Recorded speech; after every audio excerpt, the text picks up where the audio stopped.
안녕하세요, 여러분. 국어 시간입니다. 우리가 말을 하다 보면 안 했다, 못 했다 이런 부정 표현을 정말 많이 쓰는데요. 이게 은근히 헷갈릴 때가 많죠. 오늘 저하고 같이 이 부정 표현에 대해서 확실하게 정리해 봅시다. 자, 이걸로 한번 시작해 볼까요? 밥 먹었다를 부정하고 싶어요. 그럼 안 먹었다라고 해야 할까요? 못 먹었다라고 해야 할까요? 둘 다 맞는 말 같은데? 정답은요, 여러분이 어떤 마음으로 말하느냐에 따라 완전히 달라집니다. 오늘 수업이 끝나면 왜 그런지 확실히 알게 될 거예요. 오늘 우리가 함께 배울 내용입니다. 먼저 부정문의 기본 형태 두 가지를 보고요. 그 다음에 가장 중요한 안과 못의 차이점을 파고들 거예요. 그리고 조금 특별한 친구인 말다, 부정. 마지막으로 가끔 우리를 헷갈리게 만드는 심화 내용까지 차근차근 짚어보겠습니다. 좋습니다. 그럼 본격적으로 시작해 볼까요? 의미를 따지기 전에 한국어 부정 표현이 어떤 옷을 입고 있는지 그 기본 구조부터 한번 살펴봐야 해요. 한국어 부정문은요, 크게 두 가지 형태로 나눌 수 있어요. 아주 간단하게 동사나 형용사 앞에 안이나 못을 붙이는 방법이 있고요. 이걸 우리가 짧은 부정이라고 불러요. 그리고 동사 뒤에 지 않다 또는 지 못하다를 붙이는 방법도 있는데 이건 좀 기니까 긴 부정이라고 부릅니다. 이 두 가지가 모든 부정문의 기본 뼈대라고 생각하시면 돼요. 자, 그럼 이제 이 형태들이 어떤 의미의 차이를 만들어내는지 그 속을 한번 들여다볼까요? 첫 번째 주자는 바로 주체의 의지를 나타내는 안 부정입니다. 그러니까 안 부정은요, 크게 두 가지 마음을 표현해요. 첫째는 나 그거 하기 싫어, 안 할 거야 하는 나의 의지. 둘째는 그냥 그건 사실이 아니야 라고 말하는 아주 단순한 사실에 대한 부정이에요. 자, 예문을 보면 느낌이 확 올 거예요. 숙제를 안 했다. 이건 뭐죠? 맞아요. 할 수는 있었는데 내 선택으로, 내 의지로 하는 거죠. 이게 바로 의지 부정이에요. 그런데 비가 안 온다. 이건 어때요?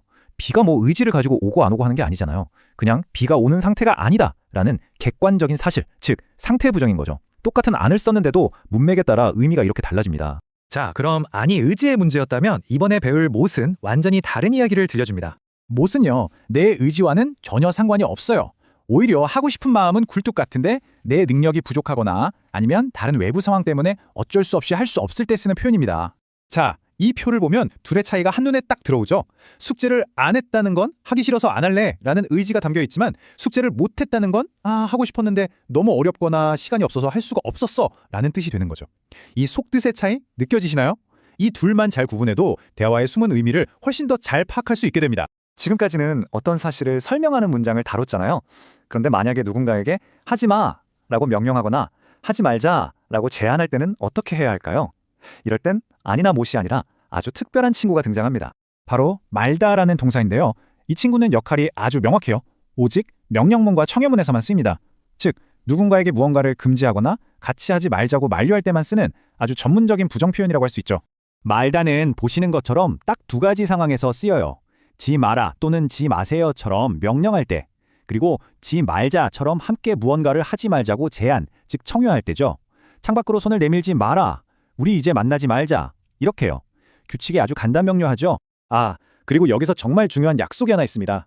말다는 행동을 나타내는 동사랑만 짝을 이룰 수 있어요. 왜냐하면 예쁘다, 착하다 같은 상태를 나타내는 형용사로는 우리가 명령을 할 수가 없잖아요. 누구한테 예쁘지 마라 이렇게 말할 수는 없으니까요. 그래서 말다는 형용사와는 함께 쓸 수 없다는 점, 이거 꼭 기억해 주세요. 자, 이제 기본기는 충분히 다진 것 같네요. 그럼 지금부터는 조금 더 깊이 들어가서 우리가 가끔 헷갈릴 수 있는 부정 표현의 심화 내용을 한번 다뤄보겠습니다.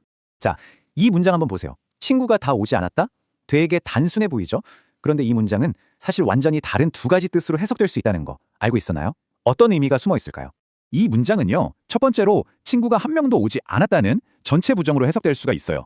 그런데 두 번째로는 온 친구도 있고 안 온 친구도 있다. 즉, 모든 친구가 온 것은 아니다 라는 부분 부정으로도 해석이 가능해요. 이렇게 뜻이 두 가지로 나뉘는 건 안 왔다라는 부정이 문장 전체를 부정하는 건지 아니면 다라는 부분만 부정하는 건지 애매하기 때문이에요. 그럼 이 헷갈리는 상황 어떻게 해결할 수 있을까요? 방법은 의외로 간단합니다. 내가 부정하고 싶은 그 대상, 바로 다라는 말 뒤에 보조사 는을 붙여주는 거예요. 친구가 는 오지 않았다. 이렇게 말하면 전부는 아니다라는 부분 부정의 의미로 뜻이 아주 명확해집니다. 정말 유용한 팁이죠. 마지막으로 여러분의 한국어를 더 자연스럽게 만들어줄 몇 가지 규칙들만 더 짚어볼게요. 예를 들어 공부하다, 운동하다처럼 안 하다로 끝나는 말들은요, 안이 중간에 쏙 들어가서 공부 안 하다, 운동 안 하다 라고 말하는 게 훨씬 자연스러워요. 또 알다, 깨닫다 같은 몇몇 단어들은 습관적으로 안 부정과는 잘 어울려 쓰지 않는다는 것도 알아두시면 좋습니다. 오늘 배운 내용을 한 문장으로 정리해볼까요?